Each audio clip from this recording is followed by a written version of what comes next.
saludo para los pregoneros con todo mi corazón.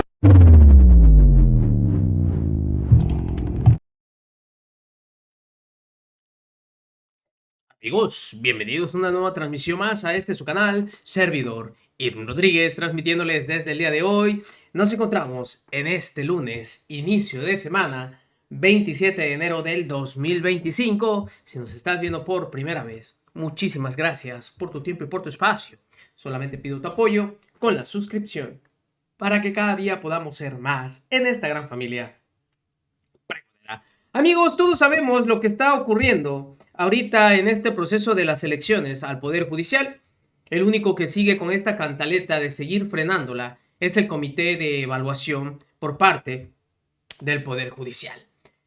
Y esto, pues obviamente, tuvo mayor relevancia después de que el juez ahí de Morelia, Michoacán, Chamú, Santa María, Chamú, había otorgado este amparo para que simplemente suspendieran el proceso.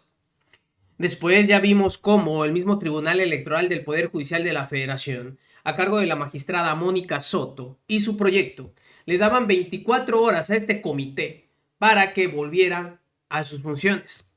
Para no hacerla más larga, todo acabó en que no lo van a acatar y que ellos simplemente van a esperar la resolución de la Corte. Todo esto anda muy caliente ante esta situación. Tal parece que el miedo lo tienen estos personajes, como el que ustedes ven atrás en su pantalla, Roberto Gil Suárez, este panista, este ampón que estuvo en el sexenio de Felipe Calderón y que ya salieron varios trapitos al sol del señor. Y él ha alegado que buscaría ser el ministro presidente de la Corte. Pero ahora ni siquiera ha terminado el proceso y ya está lloriqueando. Y dice que lo van a obstaculizar y que hay trampa, hay dados cargados, porque le tienen miedo a él en las urnas. No estoy exagerando. Escuchen ustedes. Todavía no empieza la elección de jueces y el régimen ya está metiendo la mano para cargar los dados en favor de los suyos. Resulta que el INE decidió que los mexicanos no vamos a poder elegir de entre todos los candidatos a jueces, sino que ahora, según donde vivas, el INE te preseleccionó un grupo de jueces y juzgados para que solo entre ellos puedas votar. ¿Y dónde está la trampa? Pues que los juzgados más importantes, donde se deciden temas penales o de interés económico, los mandaron a zonas que controla Morena, como Iztapalapa. Por ejemplo, el tribunal que se encarga de que el gobierno no chantajee a voces críticas como Ricardo Salinas Pliego o Ciro Gómez Leiva, con eso de que les van a quitar la concesión de televisión o radio si no se callan, lo asignaron a Iztapalapa. Es decir, solo lo podrán votar ciudadanos de esa alcaldía. No podremos votar por los jueces que lo integran quienes vivimos en la Benito Juárez, Miguel Hidalgo, Coyoacán o Tijuana. Como dice la canción, desde Iztapalapa para el mundo. Ahí le va otro. El juzgado del sobrino de Dolores Padierna, ese que liberó a Lozoya y encarceló a opositores.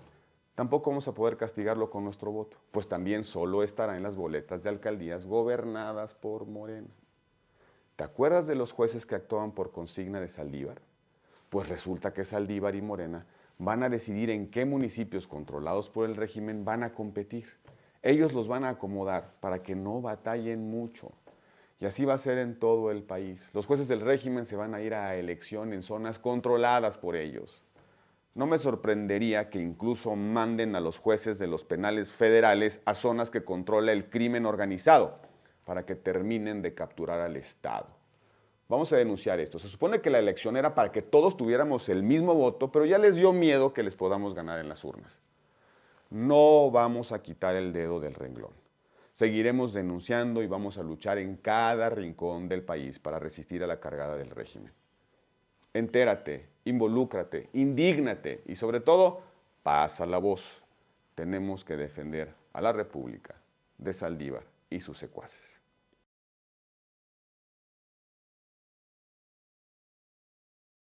¿Cómo ven a este tipejo? Que ya les dio miedo que salgan a las urnas. No, bueno, pues si es que lo es, eso es lo que queremos. Ojalá y este señor llegue a estar en una boleta para que simplemente le llegue un golpe de realidad y vea que es otro más de los zampones que nadie quiere y mucho menos como ministro. Ante esta situación, y ya que estábamos hablando del juez Santa María Chamu de Morelia, Michoacán, sale Fernández Noroña a hablar al respecto de esta situación que está ocurriendo. Y esto fue lo que dijo. Cuando un juez oscuro de Michoacán determina detener el proceso de elección de las personas juzgadoras, determina pedirle a los comités de evaluación que paren sus tareas. ¿Con fundamento en qué? Con fundamento en nada. Les digo, no sé dónde estudian Derecho.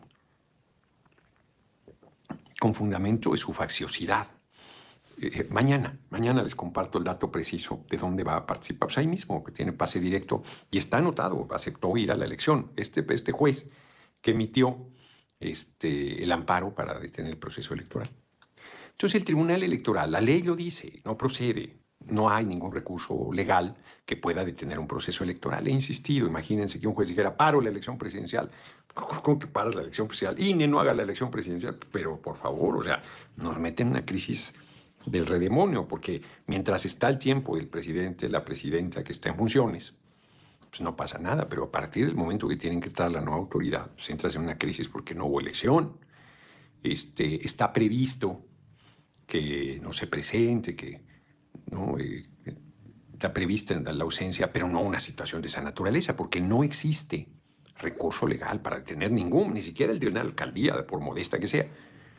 No, nada puede detener un proceso electoral. Entonces, este juez le dice al comité de evaluación de los tres poderes, a los comités de evaluación, que detengan su tarea, y muy obediente el del Poder Judicial, que inicia el proceso, registra. Ya había, fíjense, yo ese dato no lo tenía, que de 3,000 y pico de personas que se registraron, ¿por qué anoté? No, lo anoté en otro lado. De 3,000 y pico de personas que se registraron, todavía el Comité de Evaluación del Poder Judicial dijo que solo 1,500 cubrían los requisitos. Solo 1,500. Y varias de esas 1,500, el 10% del total original, impugnó al ser afectados sus derechos. Yo voy y me registro y el comité de evaluación dice, no, pues yo ya no hago nada, ya me dio mandato a un juez que no haga nada, me deja, lesiona mis derechos político-electorales porque yo aspiro a ser candidato al... No es mi caso, pero si fuera, ¿no? No se hago la historia larga. Van al Tribunal Electoral y el Tribunal Electoral dice, tiene razón, o sea, ustedes con qué evaluación no tienen ninguna facultad para detener, la ley de amparo lo dice, la ley del proceso electoral lo dice, la Constitución lo dice en la elección de personas juzgadoras. Hoy aparece una muy buena entrevista de Felipe de la Mata donde dice, pues nos puede gustar o no lo que dice la Constitución, pero la Constitución se cumple. Y la Constitución dice que va a haber elección el 1 de junio de 2025, que es el primer domingo de junio, la elección de las personas juzgadoras. Pues eso no está a discusión. Eso no está a discusión y el Poder Judicial se ha empeñado en detenerlo. Les recuerdo que se atrevieron a decir que tenían facultades para echar atrás artículos de la Constitución. La constitucionalidad de la Constitución, van a revisar. Ridículo.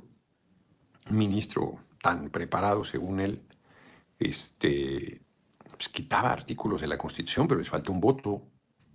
El ministro Pérez Dayán tuvo la decencia de decir, yo no comparto los cambios que se hicieron a la Constitución, pero reconozco que no tengo ninguna facultad para echar atrás, ni una coma, porque no la tienen.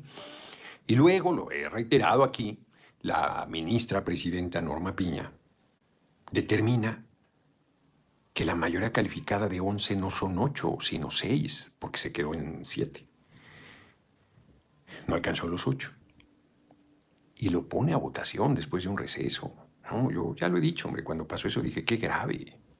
¿Dónde estudió aritmética? ¿Dónde estudió ética? ¿Cuáles son sus principios? Ahora sí que, como decía Groucho Marx, no te gustan mis principios, acá tengo otros, si no te gustan. No, terrible. Y no lo alcanzó, se quedó en 5 votos, le faltó 1 nuevamente. Hubo 2 ministros de la Corte que dijeron, no, ya es demasiado, no te acompañamos hasta allá.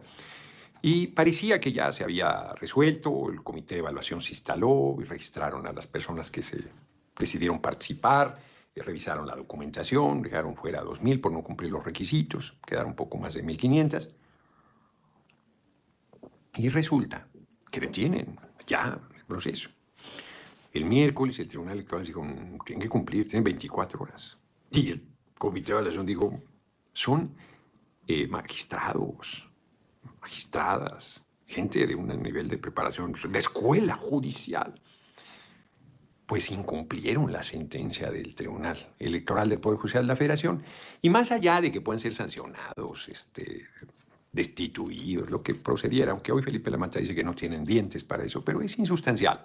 ¿Por qué es insustancial? Cualquiera diría, no, pues se les tiene que castigar. De acuerdo. El Tribunal Electoral dice, vuelvan a estar, y el que ellos dicen, pues fíjate que no. Anda, qué fuerte. Incumplen la determinación de la máxima autoridad judicial, jueces y juezas que se dicen celosos del Estado de Derecho, que presumen la escuela judicial, que dicen que no hay nada más importante que el cumplimiento, qué bonito son los atardeceres, que el cumplimiento de la ley. ¿Les vale? Y entonces, ¿qué prosigue? ¿Qué va a pasar? Ya la magistrada presidenta, Mónica Soto, está elaborando el documento del incumplimiento. Y ellos tendrían en esencia dos posibilidades. Una, decir, bueno, pues el daño está hecho y ya, que sería permitir que pasaran por encima de su autoridad, porque además ya les dio la razón a los quejosos, porque la tienen, de que se está lesionando su derecho político electoral, y acabaría dejándolos en estado de indefensión, pues que sería absurdo. Y aunque ya estamos a 25 de enero, el 31 tienen que cerrar, tienen que hacer la insaculación para entregar los primeros días de febrero las candidaturas ya definitivas. Hasta el lunes va a sesionar para determinar el camino a seguir. Y yo creo que al final, veremos qué resuelve, pero yo creo que al final va a determinar pues que se saque la tarea. Y no tiene más que o crear una instancia que no tendría sustento. No tendría sustento porque pues, la cuestión es muy clara de los comités de evaluación de cada poder. O que resuelva los actuales comités de evaluación o alguno de los comités de evaluación, el del Ejecutivo, el del Legislativo. No se haría ninguna cosa que no esté en el marco constitucional, porque la Constitución, como yo había adelantado, dice que lo no previsto lo resuelve la mesa directiva y la Junta de Coordinación Política de la Cámara de Senadores. Entonces, ya estamos convocados para el lunes a las 3 de la tarde para atender este tema. Y se reduce de manera muy importante el número de entrevistas a realizar, porque ya se revisó también eso. Ramírez Chávez, Ernesto Jesús, muchas gracias por la cooperación. Son como 600 los casos. Denme por bueno el número. Traigo ahí los datos, pero yo creo que los dejé en otro documento. Poco más de 600 los casos que solo se registraron en el Poder Judicial. No se registraron en el Legislativo, no se registraron en el Ejecutivo. Los que se registraron en el Ejecutivo, además del Judicial, o en el Legislativo, o en los tres, pues ya fueron entrevistados. Aunque no hayan sido atendidos en el Poder Judicial, no es necesario hacerles otra entrevista, ya está hecha. Y por lo tanto, pues se pide los datos, si es que la hizo el Ejecutivo de esa entrevista, y si lo hizo el Legislativo, pues los tiene. Si recae en el Legislativo la función, o a la inversa, si fuese el Ejecutivo, se reduce como 80 los casos de la entrevista. Hay que recordar que se está entrevistando directamente a aspirantes a la Corte, al Tribunal de Disciplina, electoral y a ciertos órganos especializados. Y nosotros el lunes a las 3 de la tarde, en base a lo que haya determinado, que tenemos una consulta que resolver, que nos hizo el Comité de Evaluación del Poder Ejecutivo. Pero no tenía sentido hoy solo citarnos para resolver esa consulta. Y aparte, si algo sale, que va a salir algo del Tribunal Electoral. O sea, el Tribunal Electoral no puede, no debe tolerar que burlen su autoridad y su determinación y su mandato. Tiene que garantizar los derechos de las personas que se registraron. Entonces han estado de intrigantes diciendo que suplantamos, no se trataría de eso. Ya hizo toda la tarea, hasta donde la hizo el Comité de Evaluación del Poder Judicial. Lo único que se haría es complementarla, que es hacer las entrevistas, en el caso de un número importante de personas que quieren ser jueces, juezas. Bueno, pues también aclarando esta situación en la que están argumentando que quieren suplir, obviamente, las funciones de este comité. Noroña lo salió a explicar y obviamente esto es para no dejar desamparado a todas esas personas que se inscribieron por esa vía. En fin. Amigos, nos vemos. Que sigan pasando un bonito día. Servidor Irving Rodríguez, transmitiéndoles desde su canal. Recuerden, la información está ahí y depende de todos nosotros el pregonarla. Nos vemos en una siguiente emisión.